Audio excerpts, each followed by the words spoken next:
Hello, it's Breach from Cotonia Podcast, and here we are. It's Monday, the 22nd, I think, of April, and quite a month. Things have gone by very, very fast here.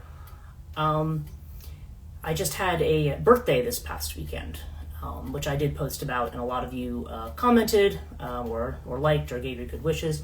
I think all in all, between Instagram, Facebook, WhatsApp, Messenger, texts, emails, I think I probably got between 500 and 600 birthday greetings, so it was kind of crazy. So I just want to say thank you to everybody who gave me birthday greetings over the weekend, because it was just like, I was literally just spent all day Saturday. It was just one greeting after another, and I was trying to keep up. I was like, I don't want to wait to respond to those.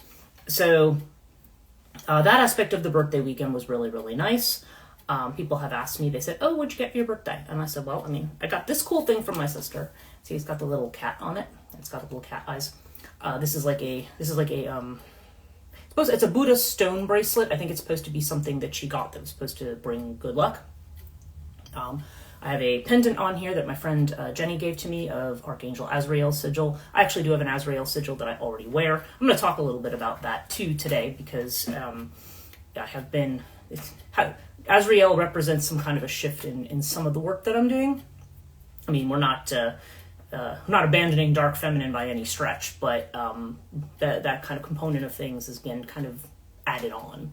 So I will be talking a little bit about that. My nephew and his wife had a child this weekend.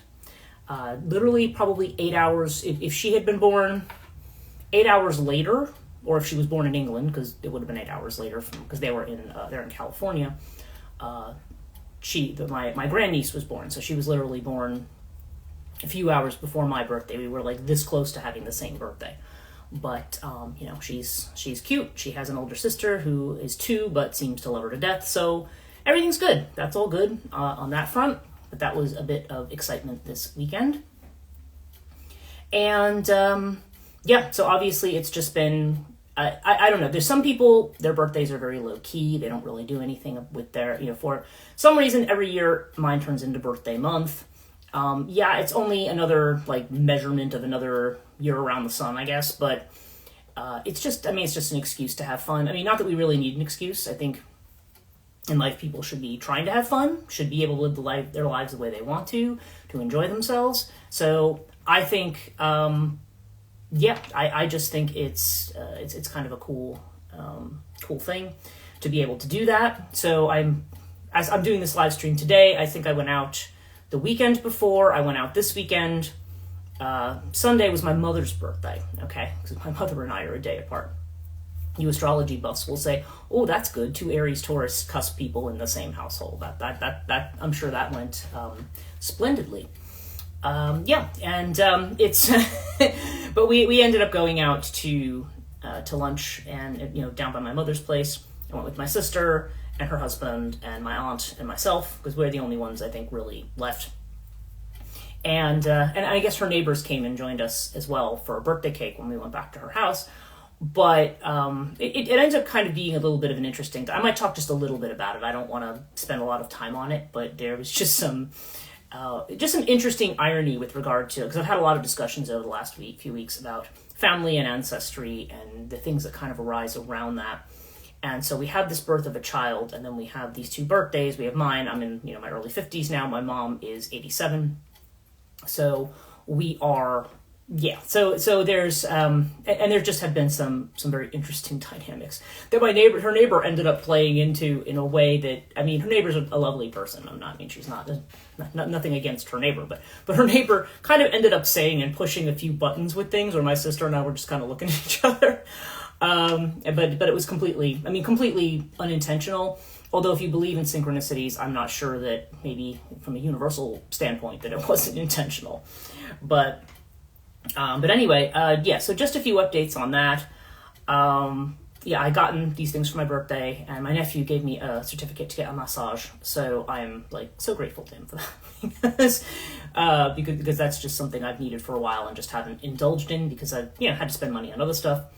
But this month has been very good in terms of like March was a bit lean financially. This month has been a lot better. So that's definitely been a good thing. But I said, yeah, I would love to take a break this week. It's a brand new spa that's probably about 10 minutes from where I live. So I was like, okay, that's good. I can do it.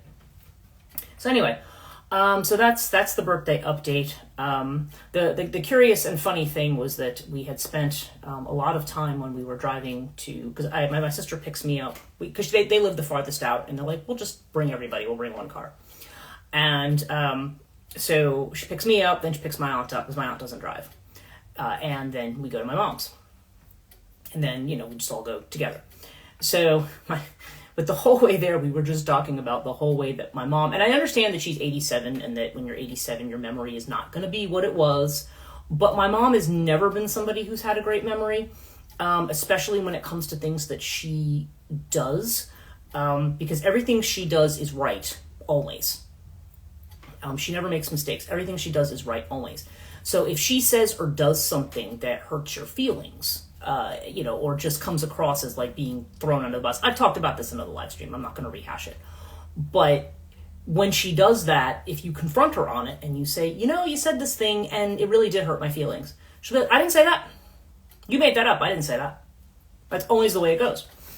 And so it was just very amusing for her. One of my cousins called or texted my sister and said, hey, I'm going to be in the area. She lives out of state. She says, I'm going to be in the area. Can you ask your mom if she's going to be around, if I can take her out to lunch? And my mom's like, oh, yeah, she says, and she mentioned her name, and I'm not going to say my cousin's name, but she was like, does she have any kids? And my sister and I just looked at each other. We're like, yeah, 2 and a bunch of grandkids, and they were at the house in August. And she was like, oh, I don't remember any of that. So when we got to the house and opened up the door, her neighbor was at the fence and she said, oh, look at your mom. She goes, isn't it so good to have a mom who's like so sharp as a tack? And my sister and I bust up laughing because my aunt had also gotten in the car, and I guess she had driven my mom had driven my aunt to some doctor's appointments. And she said in a town that my mother's lived in for more than 60 years, she had no idea where she was. And which is not good. Okay. This is all very much not good. And we've also told my mom, like, don't, one of us will drive. Don't you do it. I mean, I don't like driving. I have my own issues, but my sister would be happy to do it. She goes down there a lot. And I'm, oh, no, I'm right here. That's silly. But, my aunt just said, oh, my God, because I didn't think I was going to make it to my appointment. Because then when she parked the car, she couldn't figure out where it was. It took her 20 minutes to find it.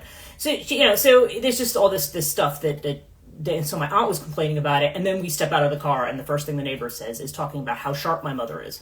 And we're just all like, sharp as in, I don't know. I mean, I guess the fact that she's not hallucinating, perhaps in a nursing home.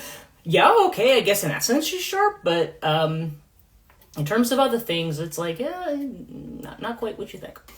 So anyway, it was, it made for, and there was some other interesting dynamics too. The neighbor wanted to take a group photo of all of us, and this was literally after a whole debacle about a photo and about photos of family. So I was just like, no, I don't want a family photo. I didn't say it. My sister said like, oh yeah, like we could do that, but let's wait until after. And fortunately, everybody forgot about it. So I was just like, no, I didn't want it. But anyway, there's just a lot of weird things. My mother's also reading Death and the Maiden, which is my book. And I happened to see where because she said something very weird to me. She's like, oh, I'm on the part about, I forget what she said, what it was, but the people who were on upside down or something. I'm like, what is she even talking about? So I had to grab the book and look at it. I was like, oh, she's in Egyptian mythology and she's talking about the underworld that's flipped over. And that's literally what she got out of it. So it's just like, okay.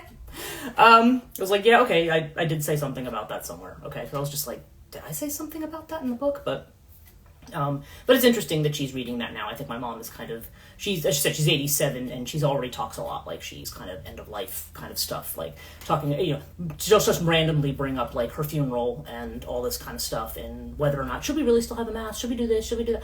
And it's like, whatever, you made the arrangements, just leave it alone, But I think in her mind, she feels like, and people kind of know in their own way. I have kind of had a feeling, there's nothing, she has a lot of things wrong with her, but there's nothing like immediate where I'm like, oh my God, there's a crisis and she could go at any minute. Like there's none of that. but I still can't help feeling like, I don't know. The time dynamic seems like it's running low. So let's just put it that way. And I feel like she's expressing a lot of that in her own way. So anyway, so yeah, births, deaths, scorpionic kind of stuff, in terms of the birthdays. I'm just bringing it up within that context, because of course I always think of it in context of the kinds of transformations and shifts that are going on. And of course, those people who follow astrology know that the astrology this year has been absolutely just bonkers. I mean, we've had the two eclipses. We've just had a comet. I think actually the comet reached its perihelion on my mother's birthday on the 21st. So it was just like, so we had that energy going on. There were the solar storms, the solar flares, and the electromagnetic storms that we've had.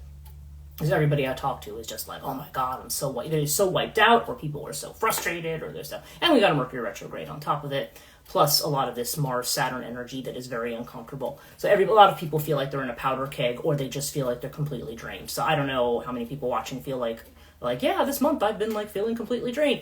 My energy level goes up and down, but but it's been a rather it's been a bit of a roller coaster of a month. So, but also ultimately, I mean, also that nice Jupiter-Uranus conjunction where in Taurus, which brings a lot of opportunities for people, and I find that that's been happening for me. So, so that leads me to Catonia updates. I have put out, many of you who follow this will see that I put out Project Lethe is going to be coming out May 1st. That is another novel that I have in the Morrigan Timeline series. What I have is I have a number of novels where I have kind of the core novel that I've written, but sometimes, especially with that one, especially with the stuff connected to Morrigan, I felt like I've wanted to go, like the character, it was like she went in 20 different directions, probably because if she's any kind of channeling of the personality of Morrigan, and I say personality, I'm not saying that the character is, people say to me, why don't you just say the character is her? And I'm like, well, because it's my interpretation of her personality. It's not necessarily her. I mean, some of it could be a projection of my own personality or my own issues, you know what I mean? So I don't want to necessarily just go say, oh, nope, that's what she is. And it's fiction. I mean, it's all, with license. But there was probably the reason that original novel took 20 or 30 years to write was because there was so many different threads in my mind. There were so many different directions in which I wanted to go. And so what I ended up doing was saying, okay, well, here's the narrative, and I kind of made it two diverging narratives that I made going together in a way that it's okay. I mean, people say it works. I'm very self-critical of stuff, so I'm like, I don't know if I'm totally crazy with the way I ended that one, but in any case, there are people who have liked the book. But now Project Lethe is yet another possible strand, like another possible outcome in that thing. And then there's going to be one that I haven't talked about yet really called Regenerator that should be coming out at the beginning of June. The proofs have already come in, but I haven't really made any announcements about that because I figure, okay, that's not coming out until June 1st. So the other book's coming out May 1st, and I'm going to have links. Ingram may already have it ready for production, but and they may even have links. I have to check Amazon and stuff. I've had so much stuff. So you asked me, oh my God, it's Moose. I love your username, by the way. Are all your fiction books standalone, same universe? That's a good question. I would say no, but what I tend to do is I try to put on like the title page what series they're in. So if this is the Morrigan Timelines stuff, it will say a Morrigan's Timelines book. I have another series that I'm coming that's kind of called Queen of Hell. Although the Queen of Hell book may be coming out later. I have another book in that series called Silver Queen, which I'm not ready for production on that one yet. I have more to do. And then there's another one that's like another weird alternate strand off of that called The Doll. Now that the news that I had about that is that book is actually, I finished it this past week, but I do have to do some editing. It needs some fixing here and there. It's not in its final form, but I've written all the chapters. So, so they go over, and then, okay, and then Maeve, the one I have called Maeve, MEDB Maeve, that one is a standalone. That one's completely different. So, but a lot of these ideas, it's like I didn't want to drop all of them, so I thought, okay, we'll just kind of write these out as other possibilities. as to how this particular character, in the case of the Morrigan timelines, the Lethe character, how she might come out. And some of them, like Regenerators, she is one of the central characters of the book, but the narrator is called Ian James, and he's actually in the Morrigan timelines. He only has like a chapter in there about him, but his narrative and his story ends up going in another direction. So that's what Regenerator is going to be about. But it's not something fleshed out in the Morrigan timelines. It kind of changes itself a little bit. So it's so that's what's going to be coming out. And that's what I said. I finished. Queen of Hell is finished, but I'm kind of getting the feeling that what I want to do is put out the doll first, because the doll is an interesting story. It's actually I would class it as horror. Whether you would class it as extreme horror, I don't know. I follow a lot of reviewers on YouTube who review horror books, and particularly extreme horror books. Because extreme horror is something, it's not only something I like. Some extreme horror is just really nauseating. But then some of it, they can use horror to a kind of an effect, to try to make a point about something, which is the way I use it. I sometimes have very graphic imagings of things that go on in books, and I say to myself, well, and sometimes I'll change it. Like in Maeve, there was some sections where I was like, I'm going to change this, and I kind of make it a little more amorphous, because I don't want that to be the focus of the book. The book isn't meant to be focusing on this violent episode or that thing. But in this case, the doll is an interesting story, because if I can, at least without giving the ending away, if I can sort of summarize the plot line of it, the doll is about a man called Simon Fowler. And oftentimes what happens in these stories is you'll have two stories running in parallel, like Project Lethe's like that. You have the story of Malcolm Black, who is from Morrigan timelines, running in parallel with the story of another girl called Sydney Duncan. And those two run together, and then you see where they run together later on. But here I start with a story about Simon Fowler. And Simon, at the opening of the book, is actually in a psychiatric facility.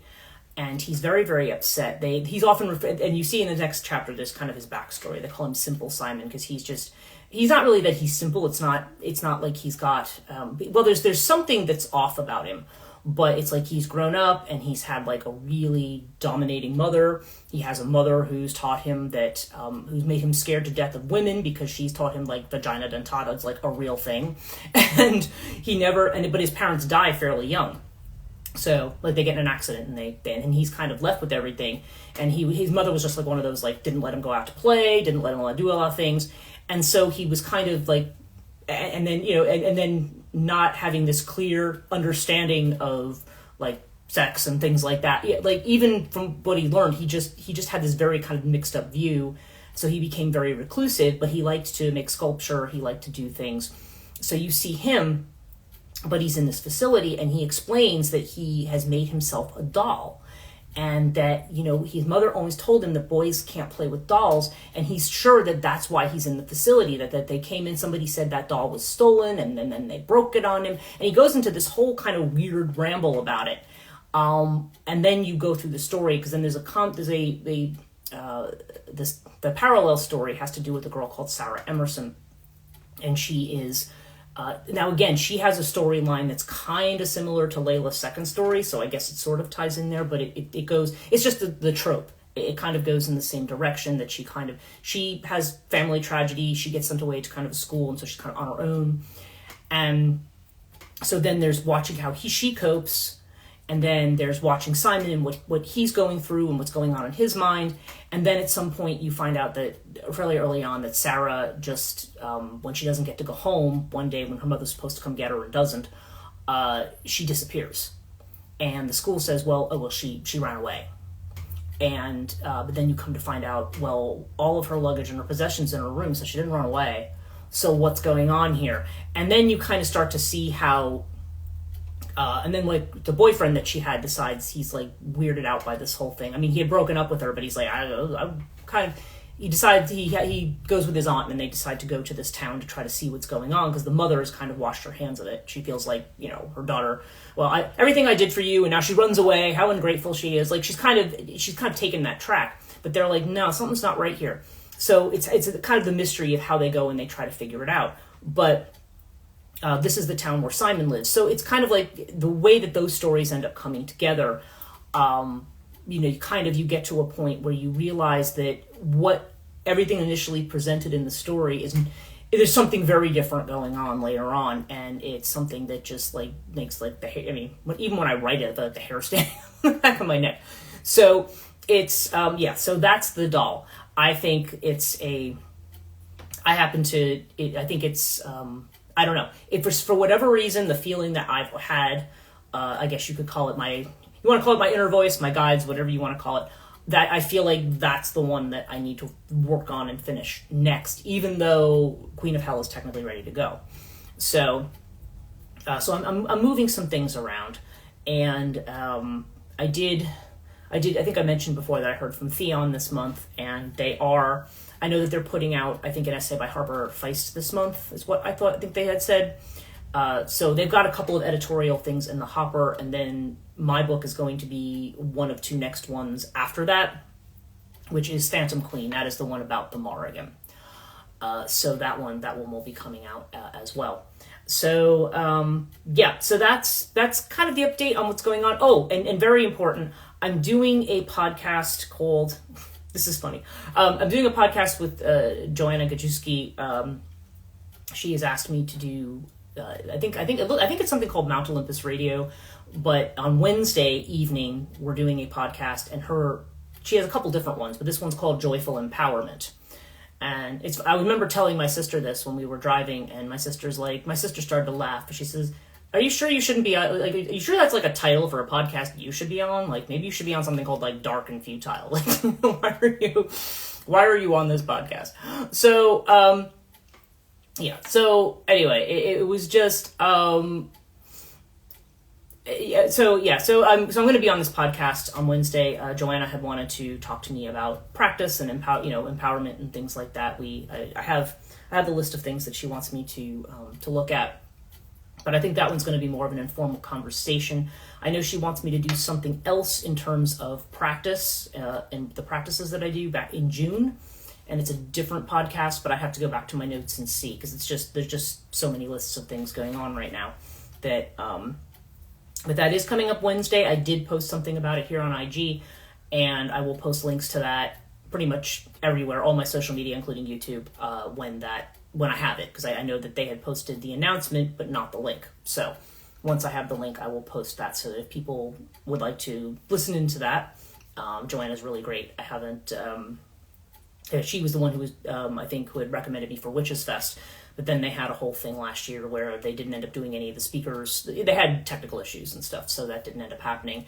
And I think this year they may not be trying to attempt it, or maybe it was just, I don't know, maybe I just didn't, I don't know. I didn't look into it. From what I could see, they were still having all of the outdoor events or all the regular, maybe vendor events and stuff, but I didn't see whether or not they were going to try to do speakers again this year. So, and that's okay, because I'm just, most of what I'm trying to do is remote right now anyway, because of everything going on. I've got final exams coming up for my students. Their final papers come in about a week from today, so that's going to be interesting. And final exams after that. So I think the good news is I'm winding down on assignments that I have to grade, at least until September. So, and I am working on the university concept that I have, which is, which again, I'm still working on the naming and concept, but I'm now reaching out to a lot of people who I know who are academics, and we're trying to arrange to meet and talk about possibilities there of putting something together, starting with a core group of like 4 people and seeing who else we can add on. But I want to do it that way. That way, it's not like I'm asking one person like, oh, can you develop a whole class on underworld mythology? I mean, that'd probably be me. But, or the literature of this or on that. Like, rather than making do a whole class, just saying, well, can you just do one lecture? And then we'll kind of piece something together, and then people can have a project at the end, any kind of project that they want to do. and then, getting like a certificate for that. Again, we're not an accredited university, but nonetheless, I mean, people take courses all the time. They go on Udemy or on Teachable or on one of these platforms, and if you get somebody who has the credentials and give you a certificate, it's still the kind of thing that you can put on your, if you really care to put it on your resume or your CV or whatever. I mean, it is the kind of thing that you can just say, well, I did take a course in this. And it doesn't have to be a degree or 4 credit kind of a thing. It's for people who are just really interested in knowing or adding it in. So I'm working on doing that. I'm hoping to get something jump started by the summer, but depending on people's schedules, that could be a little ambitious. So, wow, I've been at this live team stream talking about this kind of stuff. So, but mainly, as I mentioned this morning, I think I was kind of trying to flesh out what I was going to talk about today, and a lot of it was just going to be updates. And there were some questions as well. But let me get into the main topic right now, and that had to do with intensity and with slowing down, as I think I had mentioned. And so one of the things that's come up recently, and that kind of connects into what I had mentioned about the birthdays, because one of the things that my mother does all the time is she never says it to me, or very rarely says it to me, but she will say to my sister that she's very uncomfortable with the way that I live because I have a mortgage and I have a house and all this stuff, and I don't have a 9-to-5 job. And it's like, I know, I had a 9-to-5 job for 27 years, and actually multiple jobs, for 27 years. I don't think there was a time in 27 years that I was not working at least 2 jobs, if not 3. And so now that I'm here, I'm, and I in 2021, I just said no to it. I can't do it anymore. I physically can't do it anymore. And people have a hard time believing that. They'll say, oh, but you're in good shape physically and this and that. I'm like, yeah, but it has nothing to do with that. It has to do, something sort of happens. I don't know. I don't even want to say something snaps, or something snapped probably back in 2019. And again, probably Uranus and Taurus business, but, and I just found that, whereas I used to comfortably get on the road, I'd drive, 5 hours to another state. It didn't matter. I drove to Pennsylvania all the time. I drove to New York State. I would drive to Connecticut. I drove down to Maryland, DC, Virginia. I mean, I used to drive all around the East Coast. I had no real issue doing that. I mean, I never was 100% fond of driving, but I've always driven around, and it's never really been an issue for me. But in 2019, it started to become an issue, and I'm now at a point where I can drive locally. I can get to the grocery store. I think I tend to go about as far as maybe 25, 30 miles to the east of here, and maybe a little bit to the west, but I don't tend to drive outside of that radius. I tend to maybe drive somewhere else and take public transport. I can't even Uber where I live, because where I live, there are no Ubers. It's like, we are an Uber-free zone, because we're just rural. So I can't just give up my car and stop driving. And for me to move to a place where I wouldn't have to drive, I mean, I've been wanting to move to England, and of course, where I've lived there, generally I don't have to drive. Although, again, there's a lot of places I go there that I would love to drive to. I figured out how to get around in a lot of places there without driving. But it's very, very hard for me, and it's hard to explain to people, because it's one of those things that, how they say that sometimes people have a disability and not all of them are apparent. It's not apparent to people. They don't get it. And I'm like, well, they're like, oh, you can do all this other stuff and you can't do that. I'm like, you don't get it. And I just kind of, for a while, I always felt like I was trying to explain myself, because I personally felt terrible about it. I felt like, what the heck's wrong with you? You can't get in the car and drive. Because that's the way a lot of people were. Well, you just get in the car and hit the accelerator. I'm like, no, you don't get it. I will. Some days I can do that and I'm fine. Other days, all of a sudden, my whole body just locks up. And that's not really a good position to be in, like, if you're on a highway. So I don't want, and I can't, and medications don't work. So I've already been to doctors, anti-anxiety. Yes, exactly. It's an invisible disability. And it's not one that I can get any kind of, say, some people, they can get some kind of state benefit or something for it. It's not the kind of thing I can do. The only way I could get a benefit for it is if I actually decided to keep going to, say, a therapist or a psychiatrist or something like that and was on some kind of medication and constantly monitored. And I refuse to do that because the rest of my life is actually perfectly fine. It's just that is one thing, and I have been told by people that this is something that happened that can be like a menopausal thing. Like there are a lot of women who are like, oh yeah, I stopped driving after 50, can't do it. And so some people are like, oh, well, if you go on hormone replacement therapy, that'll do it. And I'm like, no, because I was on the hormone therapies and that didn't do anything. Like nothing does anything. So I just have kind of my own coping mechanisms to be able to do it.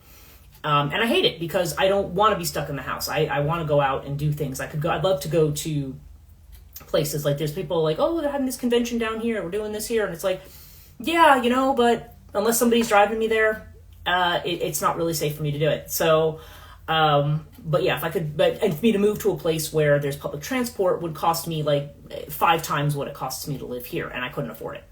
So it's kind of a weird thing, but I guess the point of mentioning it is that when I was in that kind of a groove where I was working like 14-hour days, and people would argue that I still kind of do that because I'm talking to you, I'm like, yeah, well, I wrote several books this week, and I'm redesigning one of my websites, and I'm working on this, and I'm actually doing an editorial project for someone else. They're like, you're busy all the time. I'm like, yeah, but I'm not going anywhere. I'm doing all of it kind of right here. And yeah, there are things that I want to do that will take me away from here, but it's not like I'm getting in the car and driving to all these different places, which is what I had to do before. And what had happened to me when I suddenly had the breakdown, because people who live in New Jersey will know, just try to imagine leaving Hackensack on the Garden State Parkway, and then all of a sudden having your entire body freeze and not being able to drive over 30 miles an hour. Just, if you're from New Jersey, just try to put that in your head and just think about how freaking scary that is. And how annoyed you would be if you were another person on the road when I was there. But, and even getting off and getting onto a highway that was not, quite so fast, where I didn't feel that speed thing, I still was having like the worst time. I had broken out in a sweat and I was so freaked out, and I had to keep finding places to pull over, and it was just not good.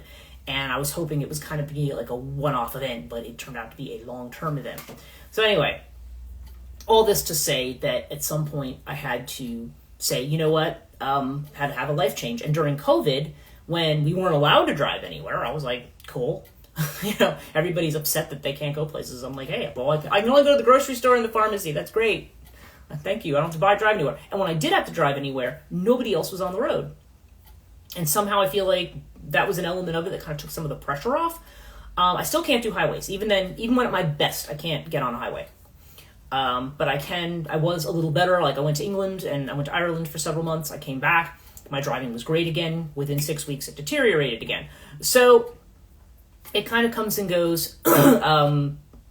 I don't know. Some people say, oh, if you go for cognitive therapy and stuff, I'm like, no, it's something deeper than that. And that's the same reason that the drugs don't work, because it's not just like, oh, you have an overactive amygdala or something like that. Like there's something else going on that's more fundamental there.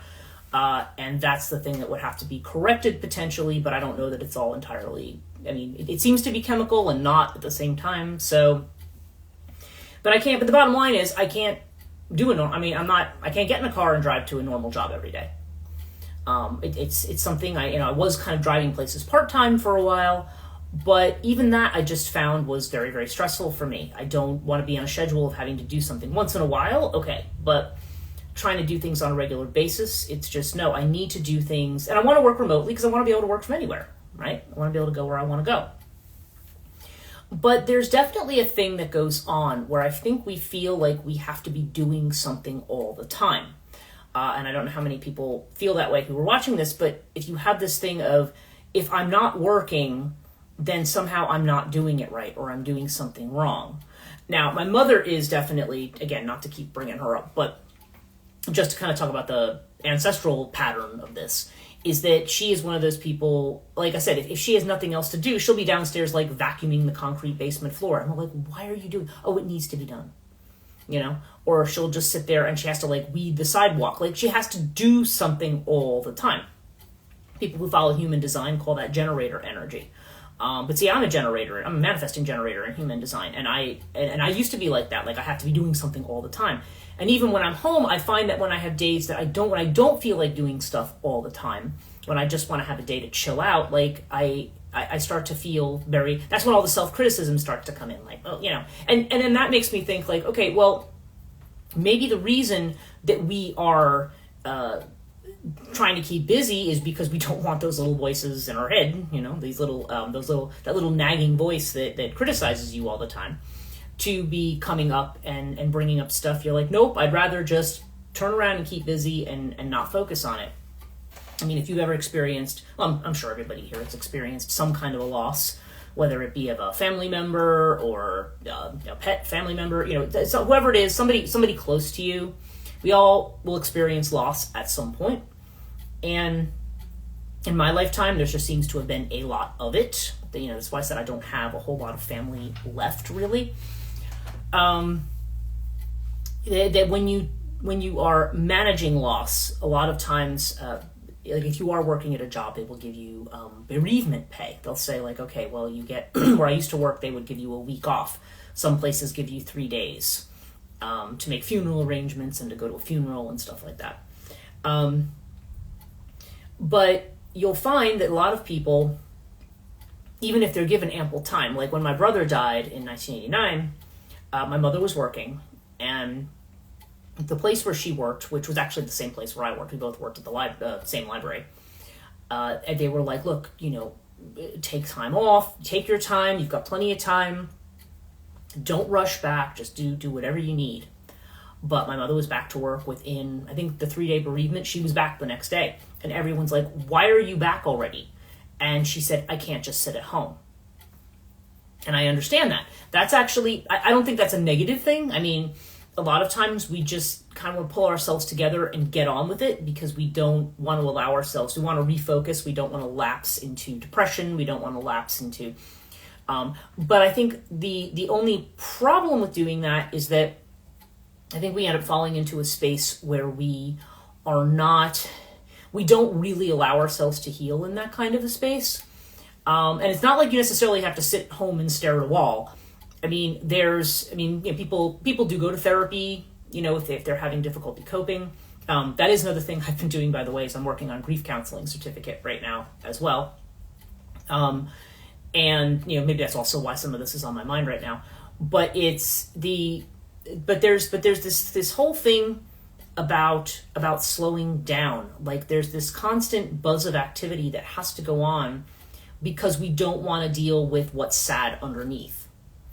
And again, it depends. It's on the one hand, for people maybe who have suffered with clinical depression, or maybe people who have been in a very, very traumatic situation, and that comfort of that routine can kind of help them come back from that to some degree and feel more like what they consider to be themselves. I mean, all of it's themselves, really. I mean, all of our experience, but not feeling like you're sad or like you can't do things or whatever. Like we always want to get past that, and that's understood. I mean, we don't want to be in a space where we're feeling pained, where we're feeling loss. I mean, even when we experience it, and I often find that it's not the loss itself that's the issue.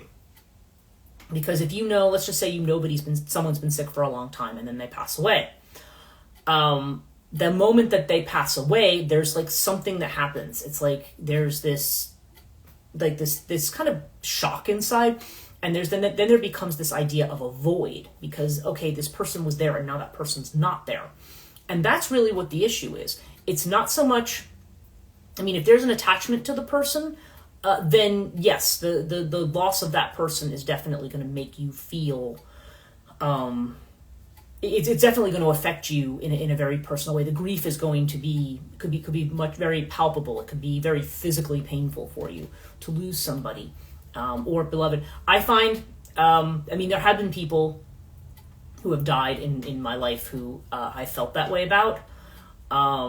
But a lot of the time, again, I seem to always have had this thing around death. Maybe that's probably why I do Cattonia, because I'm I've just always had this thing about not only a fascination with death and what happens after death, but our concepts of it, like what it says about our deep psyche, what death actually says about what it means to be alive. And death, of course, is part of a natural cycle. So it's not, a lot of times when people, especially if they're older, they're very sick, or, I mean, it's sad. It's sad for the family. They're going to miss that person. But it's not like, I'm not like, they're not usually cases where I feel like brokenhearted, so to speak.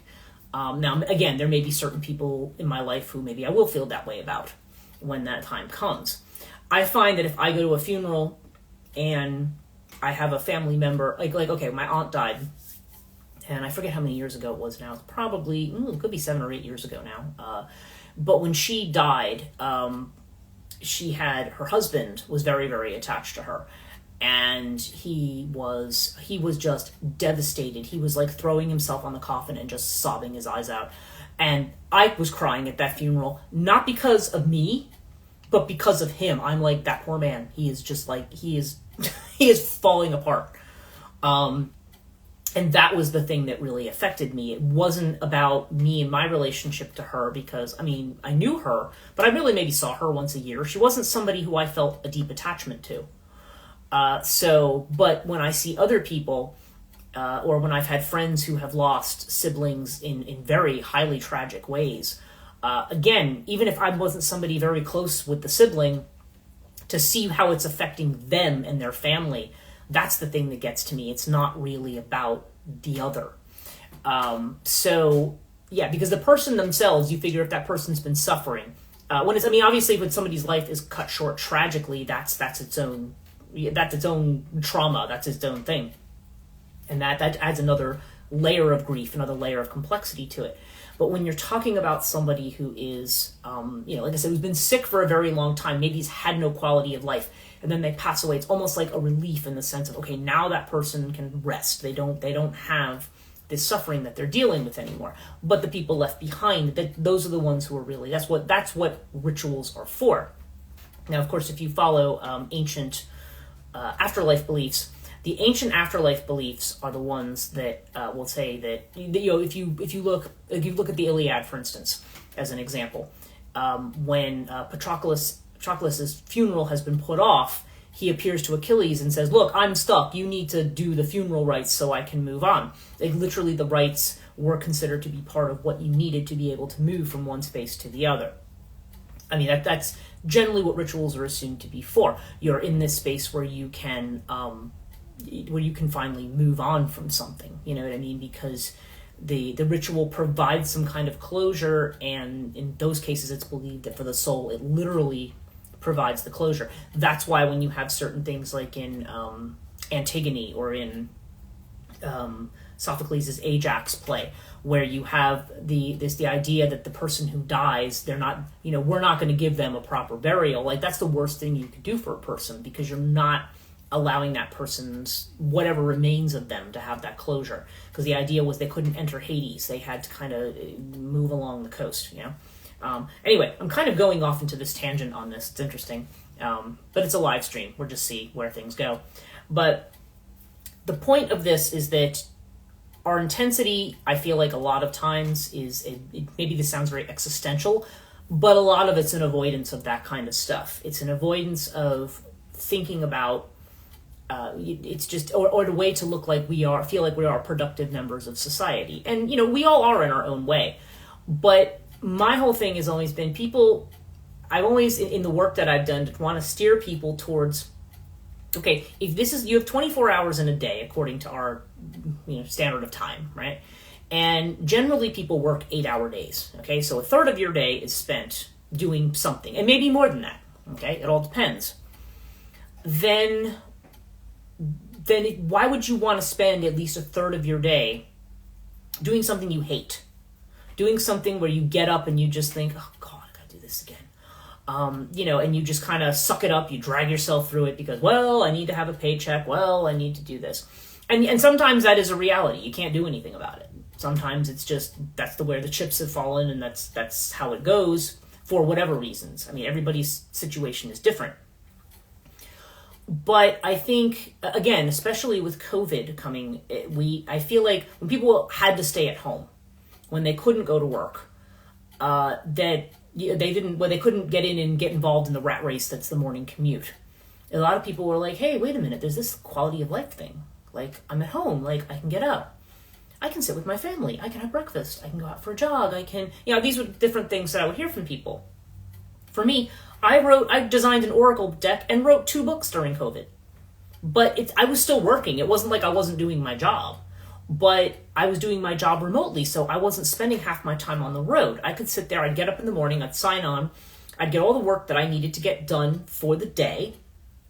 I'd be available for people for questions, but, I could work on my stuff while I was doing it. And frankly, that's what people were doing in their offices too. Like, they would get the work that they were expected to do. And then when you're there for the rest of the day, if you're just literally there to be available for people who need you for things, then I'm like, well, in the meantime, interim, that's when I was starting to work on some of this other stuff. Whether you think people should do that or not, everybody kind of does their own version of that, assuming that they can. It all depends on the kind of employer you have. One of the reasons that I always wanted to be a manager of my department was because we had a very laid back setup in the way we did, in terms of the way we did things. And I said, if they bring in another department head, then I'm going to have to be subject to that person's rules. That person, I liked being able to change my hours around, say, you know what, I got something to do in the morning. I'm going to work 1 to 9 today. Like, I liked being able to do that as long as my staff knew what I was doing. If I hired somebody else, they might be like, oh no, you have to work 8 to 4 every day or something. And I just did not want that at all. And when the new university librarian came on, she's a nice lady. Nothing against her at all. But she would say, well, yeah, okay. She says, but, I kind of prefer that you keep regular hours. I said, okay, you can prefer that. but I just didn't, it's not the way I wanted to function. So I thought, I don't want somebody else coming in, I would rather deal with the headache of being the head of the department, which, again, it wasn't, there were other department head jobs that were more difficult than that one. Mine was, because I could do my job in my sleep, the kind of work that I had to do, it wasn't that bad. And I had a really good staff that did their job. So I didn't have a lot of the issues that some other places, if you had staff members who were, problematic or something like that, it was okay. So I ended up being hired to take over, and that's where I stayed until I left, because I liked being able to have the flexibility. That is something in management that a lot of people don't seem to realize. They think they have to, I've been in corporate where you have to measure your time in 15-minute increments and stuff, and I'm like, it's very inhuman. It's very inhuman, because to me, as long as a person is getting their work done, when I used to work for a book distributor, there was a quota of how much cataloging I had to get out during the day, because I was a professional cataloger for years, and I would get in, I'd show up first thing in the morning with my coffee or my giant diet soda, which is what I liked. I would just show up at early in the morning, and I would just get to work, and it was not hard for me to do, so I would get my quotas done pretty quick. And obviously, you still kept working, but the idea that you just kind of had to sit there all day with your nose to the grindstone, it's just not a healthy kind of a thing. So when I became a supervisor, my whole thing was, look, as long as everybody's doing their job, if I ask you to do something and I give you a deadline and you do it, then I don't care. If you in the middle of the day, you make the phone calls for your kids' appointments or whatever, I don't care. I really don't. I honestly don't. If you're technically with union staff, we were not allowed to, they have to work the same lunch hour every day and do this. And I'm like, I don't care. They want to switch their lunch hour around and leave it. I don't really care. I would do it myself. If I was going to do it myself, I let other people do it. It's like we just don't discuss it with HR, because why do they need to know? Because there's no problem. If there was a problem, if it was like, somebody has to cover and they're not showing up for something, then that's a different story. But we didn't work in a department that had anything to do with the public, so it was like, okay, well, yeah, you need to leave for a dental appointment and you don't feel like coming back and you want to take an hour to get, I don't care. Fine. I found that people did more work that way. People did more stuff because they were motivated to do more stuff, because they weren't, under pressure of having to be stuck in the straitjacket of this particular schedule. And excuse me. So Yeah, so, but I find even, okay, so when I've left that job and came home, and I've known other people who have done this too, who have gotten onto the same thing, said, you know what, I'm really tired of the grind. I'm going to leave and I'm going to work from home. And the first time you do that, it is an incredibly terrifying experience. Because you realize now that, see, the one thing about working for people is that it's on them. You know what I mean? It's on... you could show up to work every day as long as you show up and do what you were asked to do, and if you have a pretty reasonable department, then it can be kind of an easy thing. It may not always be inspiring, but at least it's something that is you kind of have a routine there, and you're getting a steady paycheck. That's the upshot of it. But the thing is, if you have a situation where there's something else you really want to be doing.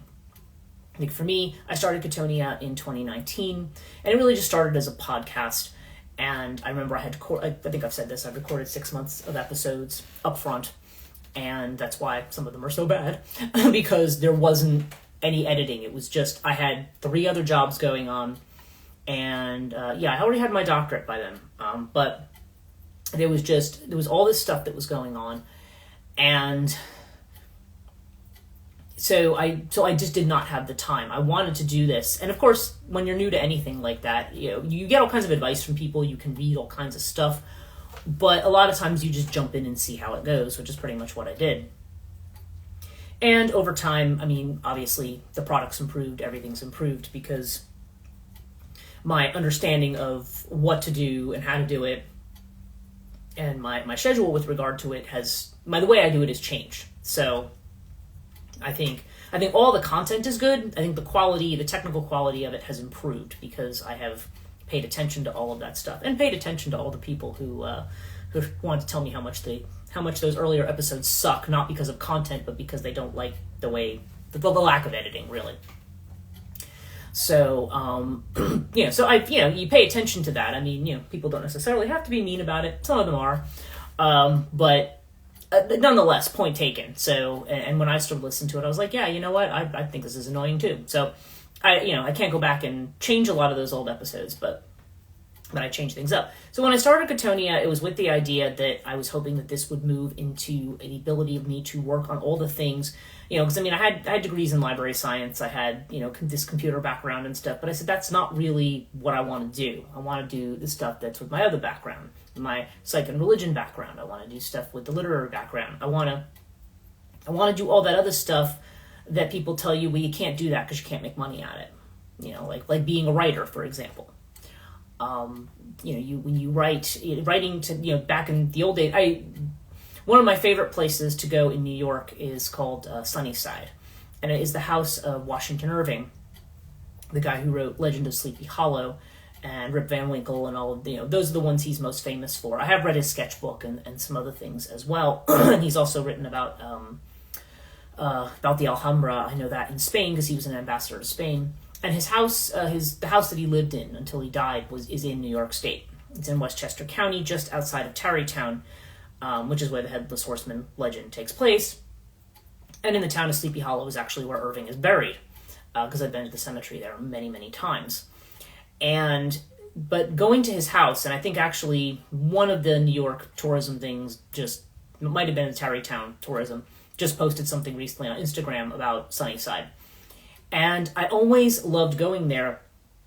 I loved his little study. He had a little room where he just had, like you see behind me, like the bookcases, but they were kind of against the wall. He had a desk that his publisher had given him. It was a beautiful, like, wooden oak desk. And then there was his utensil. They had his, like, writing things on the desk. They had all of his stuff, his biography of George Washington. Like, they had all this stuff positioned around the room. And one of the things, of course, when you go through the tour, which I've been on many, many times, that's the only way to get in the house, was the fact that Irving could make his living as a writer. You could have a publisher who would give you a steady salary, and that was enough to live on.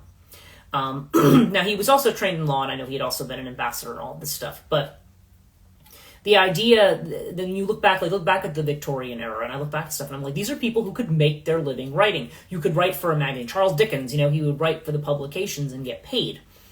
We don't live in a time period like that now. You can't do that. I mean, you can, but it's not, there's very few paying markets. And even if you are somebody who let's say you get a book deal with a major publisher. Let's say you are, Random House or Simon & Schuster picks you up, or somebody really big like that.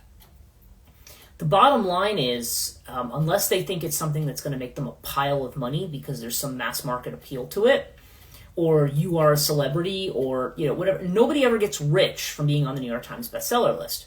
You get a publisher's advance, which could be a substantial amount of money, but it might be $25,000, $30,000 if you're lucky. And I mean, and again, that's kind of a bigger name thing. But if you think about that as a salary, like if you went to a job and they said, yeah, it pays $25,000 a year, you'd be like, seriously? It's not an amount of money that matches the current standard of living. And advances usually aren't that much. Okay, they don't necessarily pay you that much. I have a friend who wrote a book for Simon & Schuster, and I don't know what his advance was. It doesn't matter, really. It's probably not my business. But I do remember him saying on one of his social media accounts was that, that after that, first of all, they did no marketing for him. He had to market everything himself, and it was like he got 10 cents a copy after that. So bottom line is, even with a major publisher, there's no guarantee that you are going to now be set for life financially unless you are, I don't know, I hate to bring up J.K. Rowling, but there's her, or, just trying to think, a Sue Grafton, or a, James Patterson, or, one of those who writes regularly, Tom Clancy, anybody who's written these series, and that's why they end up writing these series. And a lot of them might even be ghost written too, because I was having a conversation last week with someone where she was like, well, she goes, how do these people just churn out these books one after another? And I'm like, well, it's probably not on their own. There's probably a group thing going on there.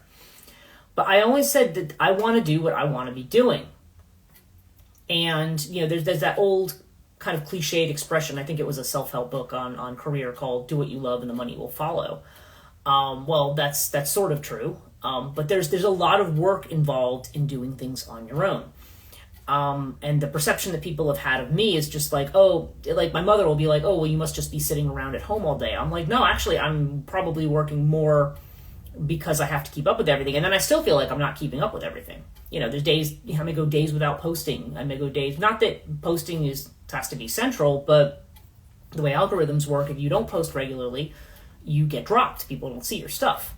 So there's a whole lot that has to be maintained at once. And if you're doing it on your own, that's really, really, that can be technically more stressful than a full-time job. Plus you got to pay your own benefits. Plus you got to do your own stuff. I mean, if you're in the US, certainly.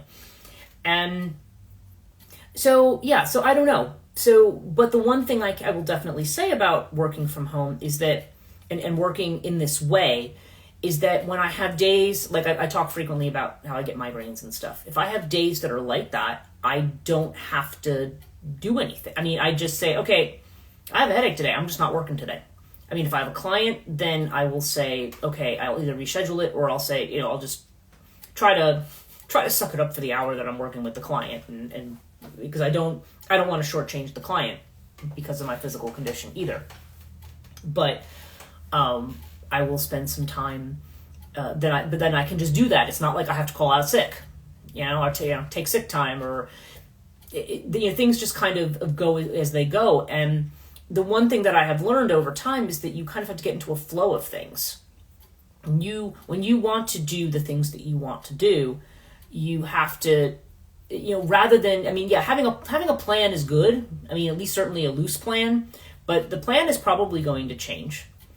And the more that you learn about things, the more that your plan probably should change, because the more you understand about what you're doing and the mistakes that you make too. Making mistakes is actually part of it, and it's not a bad part of it, because when you say, oh, okay, that doesn't work, well, we're not going to do that anymore. That teaches you about where you need to focus your energy. And I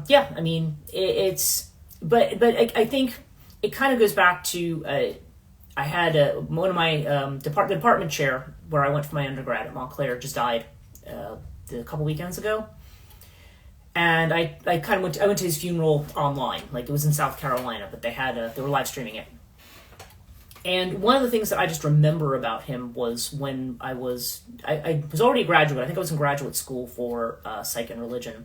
And I used to go back because they would have lectures and things. And I was very active with the religion alumni at Montclair State at that time. A lot of people were. That's always been like a really good department that has the best alumni turnout because it was such a good department.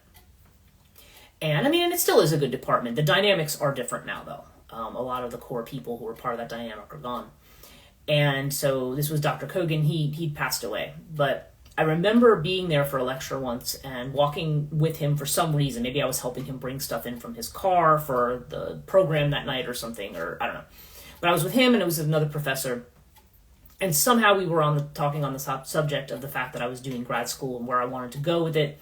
And he said to me, looked at me, he said, look, he said, when you... he says, the bottom line here is you need to do what you love. He said, he says, I went and got my degree. He went to Syracuse and he went to a couple of places. As soon as I got my degree and I got this job, he says, I never worked a day since. He said, because I'm doing, every day I'm doing what I enjoy. Or it's like Alan Watts said, he was just like, I'm doing what I like and I get paid for it. So that's the thing. So a lot of times when you're really passionate about what you're doing, you will spend hours on it. Think about your hobbies. You would spend hours on those, right? You would, those are the things that you'd prefer to do instead of things that we think of as being adulting, right? I don't really want to wash the dishes. I really want to do this thing instead. So yeah, it's about, I guess the point I'm making is that first of all, when you spend your time on things that you really love, then you're not really work. It's really almost not like work. It is work, and yes, it does, but it's like you're spending things in a way where you're doing something that is part of the legacy that you want to leave, part of what it is that you authentically want to do. It doesn't always have to be something grandiose either. Okay? But whatever it is you're dedicating your time to, that it's something you feel is worthwhile. I don't like to talk about purpose in life. I tend to agree with, I think Campbell and Touch would say there's not really a purpose to life. Life just kind of is. But we're here, we have a rationality, we have a consciousness, we want to create, we want to do things with it. We don't want to just be, yes, there is something about, if you have one of those jobs where you are kind of doing a repetitive thing every day, there could be something almost zen about that. I remember when I used to do some library work initially before I got an MLS. One of the things I liked about it was that there was a repetitiveness about it that was actually kind of calming. It was meditative. Okay, I know I'm going to come in. I know I have my stack of things to catalog, or I have to do this task or that task, and you just kind of can almost have an awareness of it. In the way that people, when they teach you mindfulness, they'll say like, well, when you do a task, like when you're washing dishes, or when you're just doing something where you have to really focus in on what you're doing and don't think about anything else, like be present really with what you're doing. There was an element of that there where it was like, okay, you could really, really be present doing these kinds of tasks. So people who are doing so-called quote unquote meaningless jobs, they're not meaningless. They actually may have the potential to put you in a space where you can feel what's beyond this idea of meaning. You're still doing something, but your ability to be in this kind of a space is also something that is collectively beneficial. It's certainly, if you follow that line of thinking. But sometimes, like, I have a very active mind, and I say I want to do something with that. I want to produce my books. I want to produce my art. I want to produce. This is what I want to spend my time doing, and I don't want to spend my time.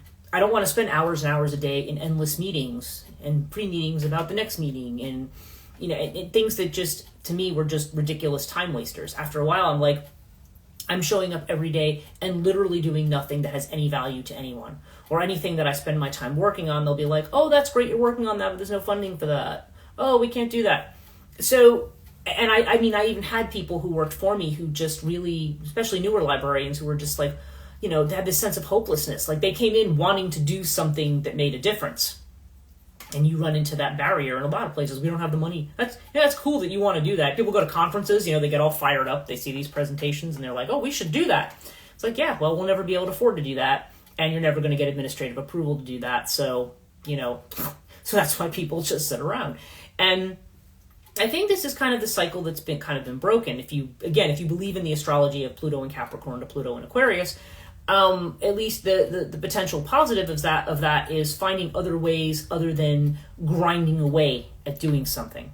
Okay, the Capricornian way is the Saturn way. It's like, slow and steady and practical tasks. But we still have this idea that is the way that you have to live. That's the way you have to be.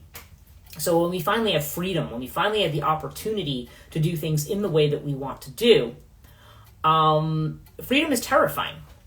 Okay? I talk a lot about sovereignty. We just did a podcast on Maeve, right? The thing about sovereignty is, and I talk about this in Phantom Queen, I'm like, is it something you really want? Do you really want to be sovereign? Because at least in that respect, sovereignty covers a lot of different territory, okay? But in terms of at least what you spend your time doing, or what you want to do, what with yourself, what you want to, how you want to express yourself creatively, whatever that is. For some people that is having children, right? I mean, whatever it is that is that expression for you. You want to be able to do that, and and you feel alive when you devote yourself to that. Okay. But this also can mean that there's times when you don't do anything. We feel that if we take a day where we're not doing anything, we're lazy.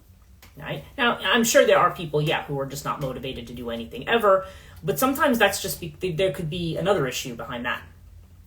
And that's a different kind of a story. But if I just take a day and just say, you know what, I don't feel like doing anything today, except what I feel like doing. And sometimes the universe enforces that, you get up and you have a plan, and I'm like, okay, I'm going to work on this today. Oh, wait, the electric went out. Oh, well, the internet went out.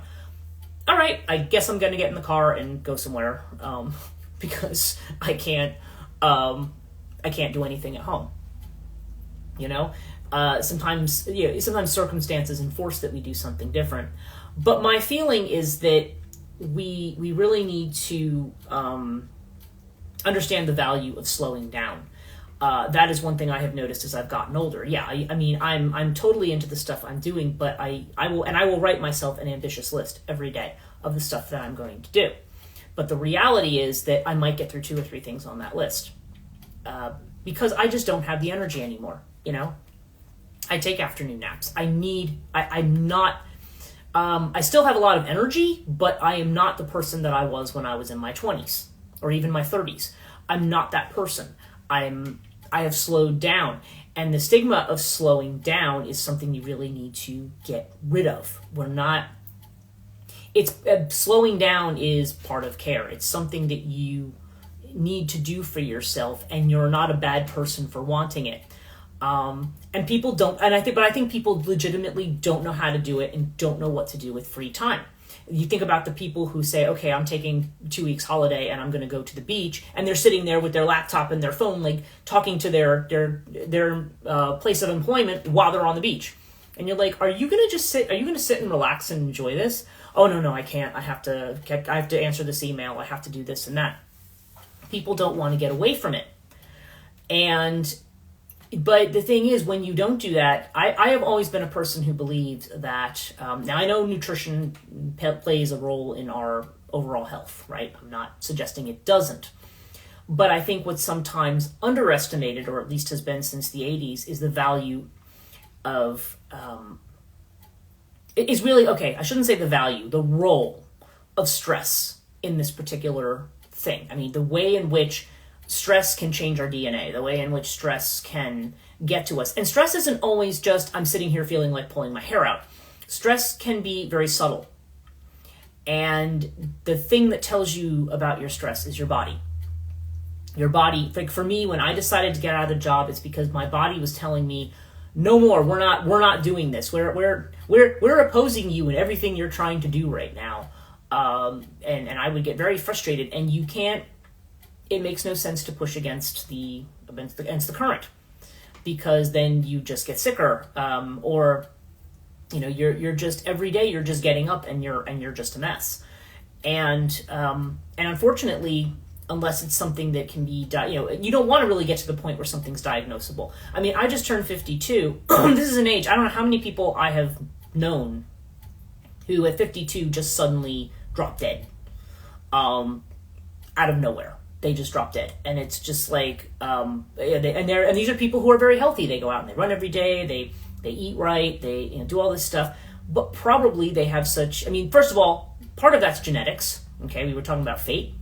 To me, if you don't like the idea of fate as some kind of a spiritual or cosmic thing, there's certainly a certain amount of fate in your DNA.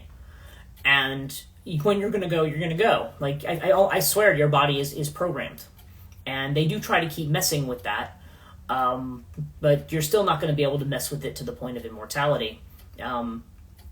And so really it's a matter of, it sounds very Taoist, but it's like you've got to learn to kind of go with the flow of things.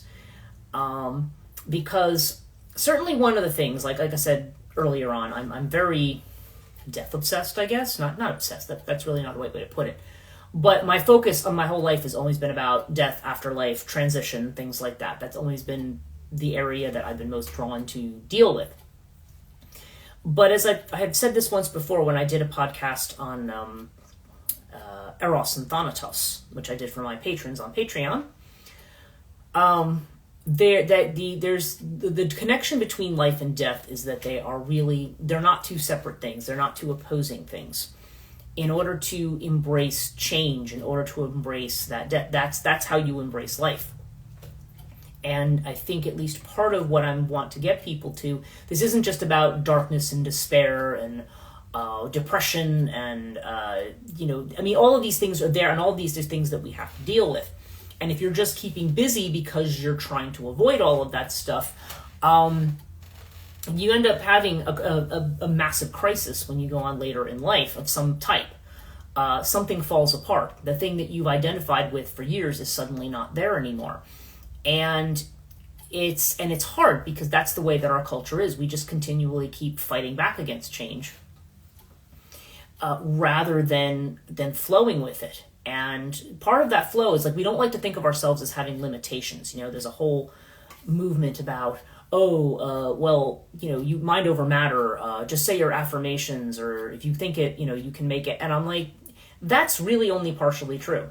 To some degree, maybe you can do some of that, maybe you can change your thoughts, change your life. But on the whole, I think there is a certain aspect to life that is not changeable. It's something that's part of who we are, or we think that we're not going to change it with a bunch of affirmations. Let's put it that way. And we're not going to change it by just pretending it's not there.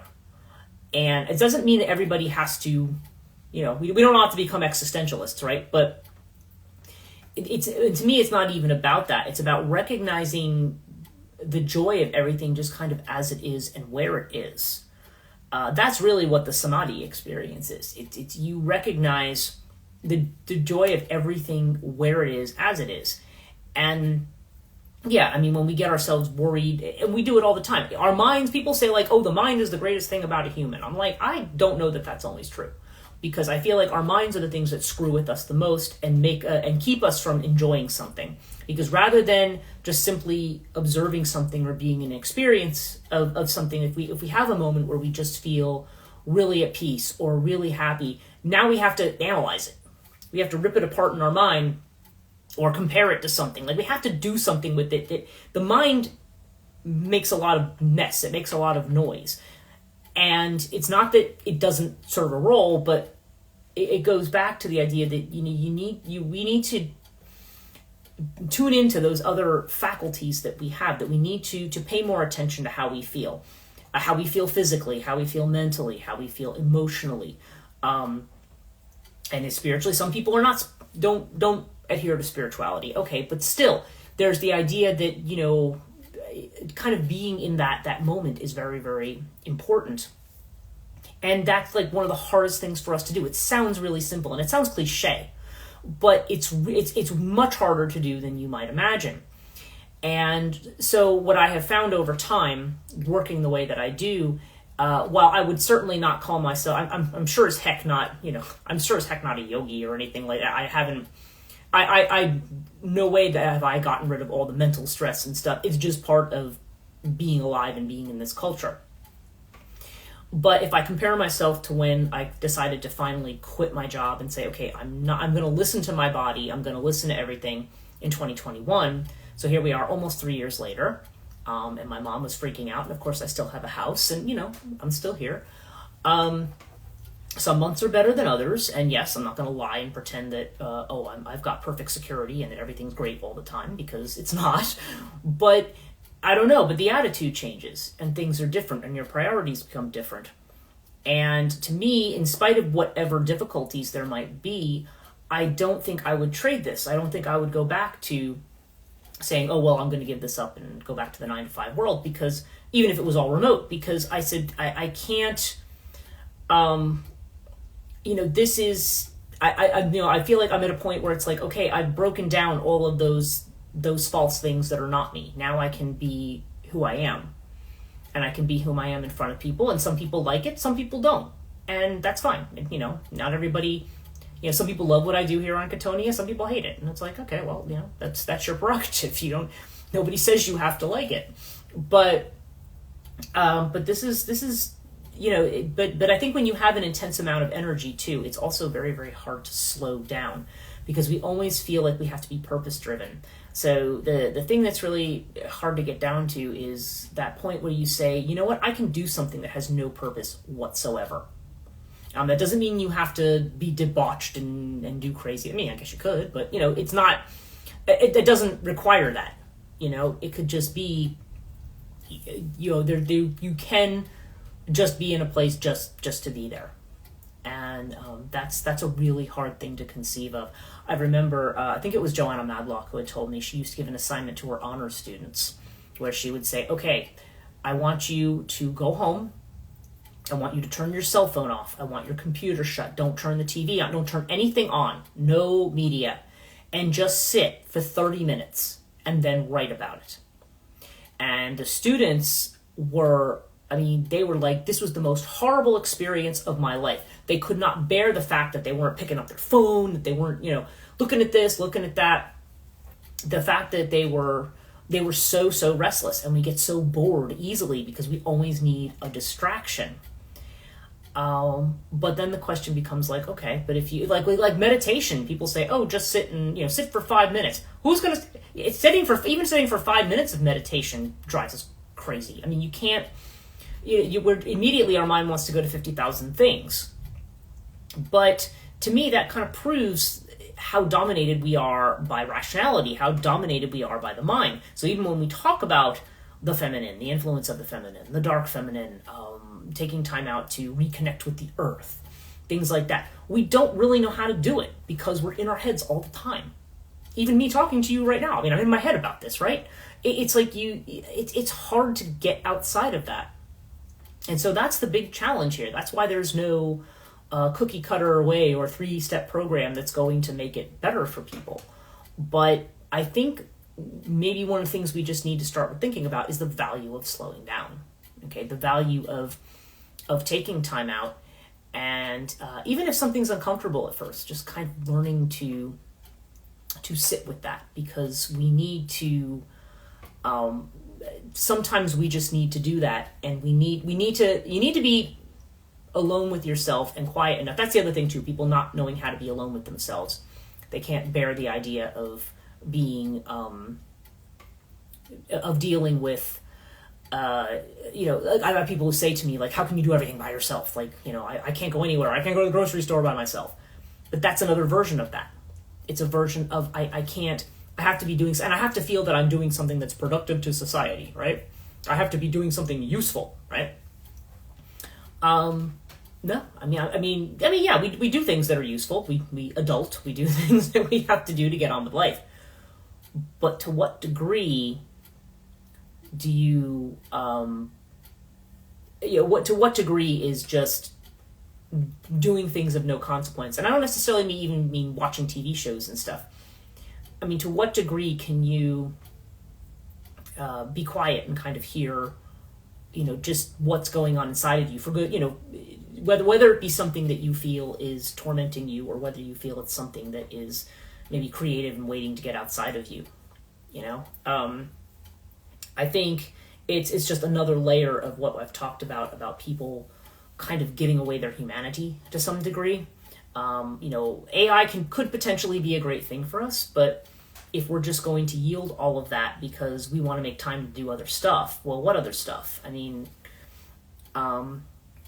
you just kind of get into this endless loop of information, and it doesn't do anything but just make you feel more unsettled and make you think more all the time about things, rather than just getting in touch with not only what your feelings are, but being quiet enough to hear what your own internal voice is trying to tell you about what you need to do. Because ultimately that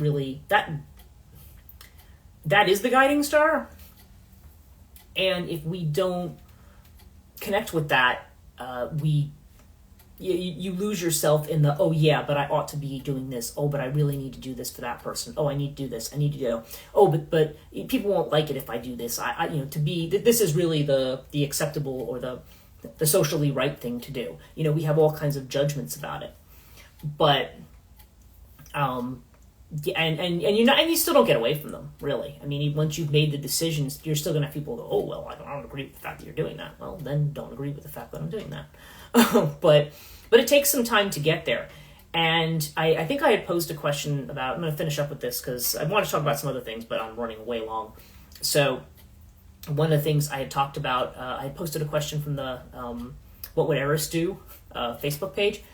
And it was about the idea of, okay, if initiation involves a lot of taboos, but those things like smoking and drinking and stuff are not so taboo, then how do people undergo initiations? Like how do people do that? And that's really very much a Western problem. We can't engage in a lot of these things. And then there's a lot of things, like somebody's talking about Agori. It's like Agori Tantra. It's like, yeah, they live in the cremation grounds and they will eat human flesh because that's just part of what they do. That's not happening here. And even if you decided you were going to go move to India and become an Agori, that it may not be everything that it kind of appears to be from this vantage point to certain people. But then what initiates people? What allows people to transform? And people had mentioned a couple of things about, being happy and so forth. And even that sounds very simplistic, but I was like, yeah, to the degree that you need to, to sit back, be quiet, be happy where you are and figure out where you are. That's and to really be free and to enjoy being free. That all sounds really nice, makes a nice meme, right? But that's the hardest thing in the world to do. And the process of being able to get to that, I'm thinking, is probably where the transformation comes in, because you will torment the living what out of yourself in the process of getting there. And it's a long process. It's not going to happen in an afternoon. It's not going to happen with a single a course that you take or a meditation that you do. It's a process, and we like speed. We like things to happen fast. But that's really the Saturnian element. Instead of spending the Saturnian element, working away like a busy bee at something, the Saturnian element maybe just more, okay, putting the work into not working. And as I've explained, what I mean when I say not working. But anyway, these are just some of my thoughts, and I could probably ramble on again with this for hours. Thank you guys so much for joining me. I really appreciate you joining me for another Monday. It's always great to see everybody in there who has joined me. And of course, if you're watching this on YouTube later, hello and thank you also. This will be up on YouTube tomorrow. If you want to rewatch this in Reels, just remember they may shorten it, so just tap your phone screen and it will open it up and you can watch the whole video and listen to me go on for this period of time. So anyway, I hope all of you have a wonderful week. If you have any comments and thoughts, and if there's anything you want me to talk about in particular on these live streams, I kind of go with the flow, but I'm happy to entertain ideas as well. So all of you have a really great week, and we'll see you next time.